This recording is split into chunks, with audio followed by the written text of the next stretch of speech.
Здравствуйте, уважаемые члены интернет-парламента. Меня зовут Шаршеев Искендер.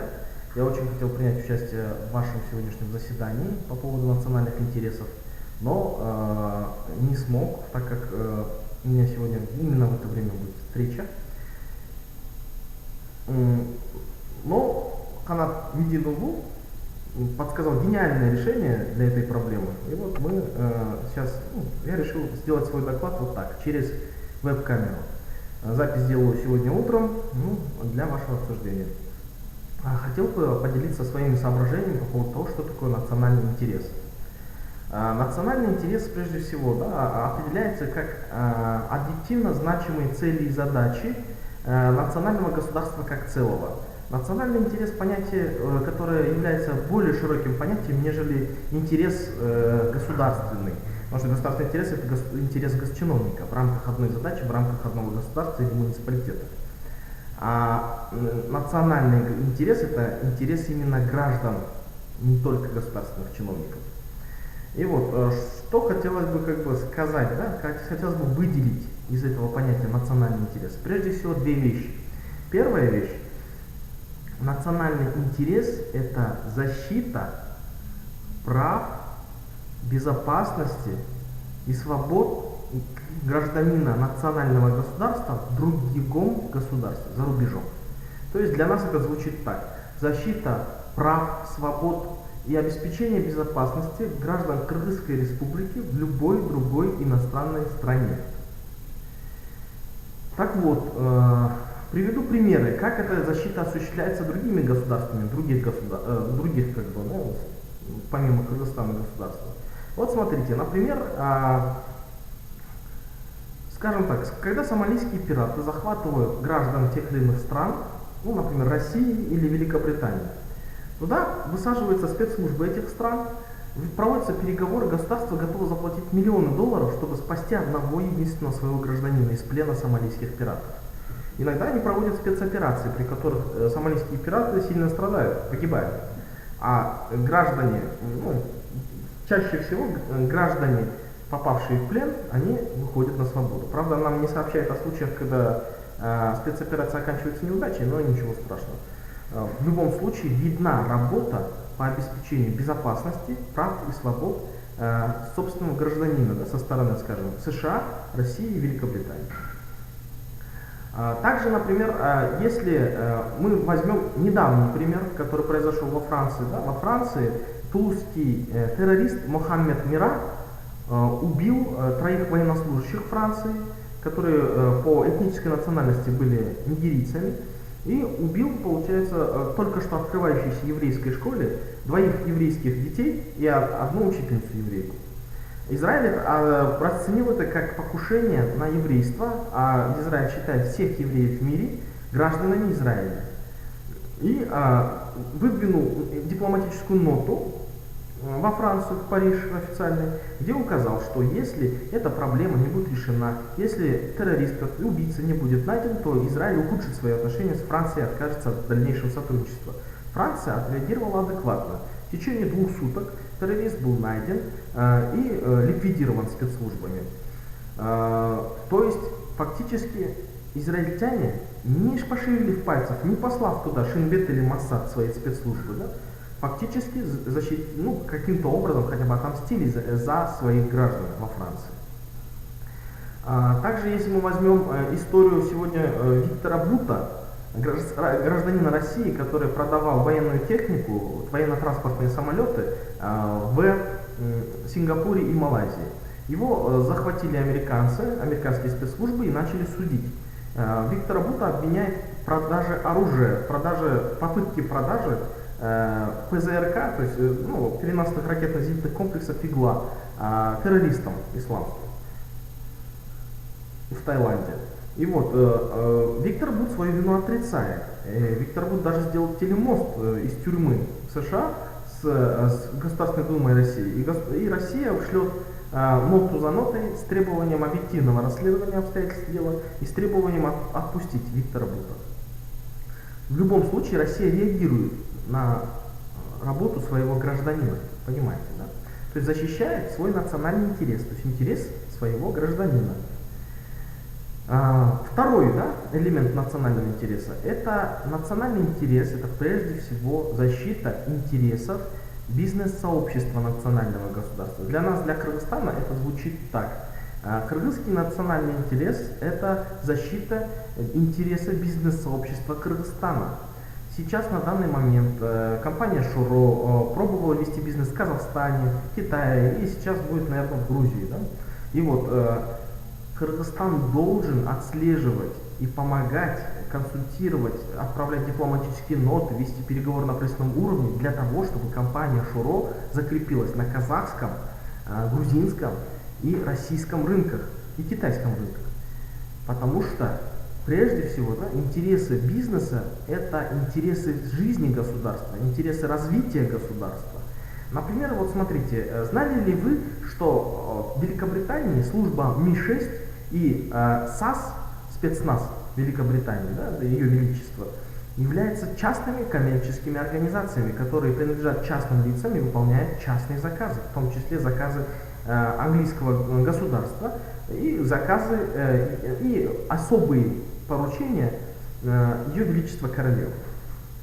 Эти частные компании, с ними можно заключить контракт, если у нас денег хватит. И они могут сделать свержение режима в любой стране.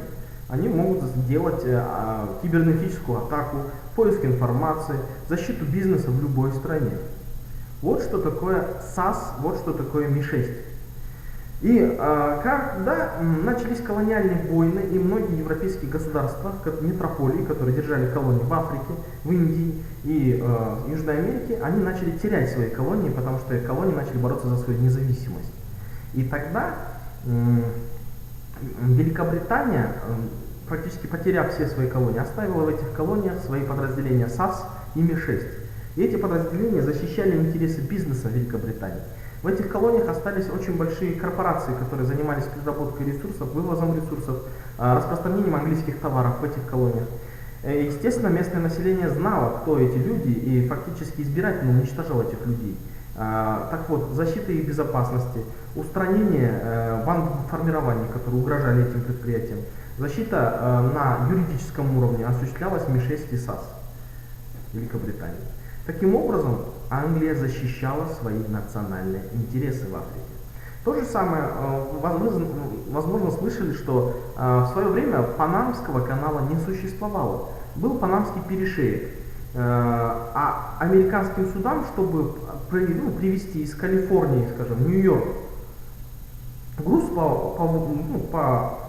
водному транспорту, да, с водным транспортом, приходилось огибать Магелланов пролив. Вы знаете, да, две Америки стоят примерно так, и вот им приходилось практически огибать этот пролив, и это делало, значительно увеличивало стоимость грузоперевозок. США терпело убытки в своей экономике, и оно начало искать выходы из данной ситуации. Выход был найден. Получается, в США, это было время правления Теодора Рузвельта, в Вашингтон прибыл Бюно Валлии, француз, авантюрист. Он нарисовал у нас на коленке буквально флаг будущей республики Панама, написал конституцию на 25 листах и начал разговаривать то есть с преподавателем, который работал преподавателем в США, родом из Панамы, с Хейм, и предложил ему сделать переворот в Панаме. Они поехали в Панаму, сделали переворот. В перевороте участвовало всего 16 человек. Назначили первого президента Панамы, Мануэля Амадора Геррера. И, получается, заключили с правительством Панамы новообразованным договор, по которому США получили на вечные времена все права на строительство и эксплуатацию канала Панамского и неограниченный контроль 10 миль по обеим сторонам канала. И фактически США построила этот Панамский канал, и фактически, если так посмотреть, США, построила 134 военные базы для защиты этого канала. В этом случае был защищен национальный интерес производителей товаров США. Также есть множество примеров со стороны США, когда они вмешивались в дела Колумбии, дела Боготы, дела Боливии, дела Чили, Венесуэлы, Бразилии. США вмешивались и вмешиваются в эти дела, потому что там были такие компании, как Enron, United Fruits. На сегодня там есть множество других компаний, Walmart даже в Мексике. И эти компании, они составляют основу экономического могущества и развития США. И поэтому США защищают эти компании за рубежом силой военной техники, силой интеллектуальных ресурсов, силой своих спецслужб, потому что это национальный интерес. Многие не понимают, почему это элементом национального интереса могут являться интересы бизнес-сообщества. Наши социалисты, люди, которые привыкли думать старыми мыслями, да, не понимают капитализм, до сих пор считают, зачем помогать этим хапугам, бизнесменам. И у них и так все хорошо. Это не так. Дело в том, что бизнесмены это та часть общества, которая занимается производством товаров и услуг, которая двигает экономику. Если бизнесмен получил прибыль, то и если штаб-квартира этого бизнесмена находится в Кыргызстане, то полученная им прибыль притечет в Кыргызстан и будет реинвестирована здесь. Кыргызские рабочие получат увеличение зарплат, значит у них произойдет повышение уровня жизни, у них появятся лишние деньги. Лишние деньги дадут возможность правительству собирать больше налогов. Больше налогов дадут возможность правительству выплатить внешние долги и финансировать национальные проекты. Фактически интерес бизнеса Кыргызстана за рубежом для Кыргызстана это вопрос жизни и смерти. И поэтому Кыргызстан должен стать нормальным, самостоятельным, взрослым государством, а именно защищать свои национальные интересы, интересы своих бизнесменов за рубежом. Что еще сказать, да? Хочу резюмировать, чтобы долго не было, потому что сказать есть много чего. Резюмирую. Национальный интерес для Кыргызстана, первое, это защита прав, свобод и обеспечение безопасности граждан Кыргызской республики за рубежом. И второе, национальный интерес Кыргызстана – это защита интересов бизнес-сообщества Кыргызстана за рубежом. На этом у меня все. Буду рад очень услышать ваши отзывы и критику, и свои размышления по поводу вышесказанного. Спасибо, благодарю вас за внимание.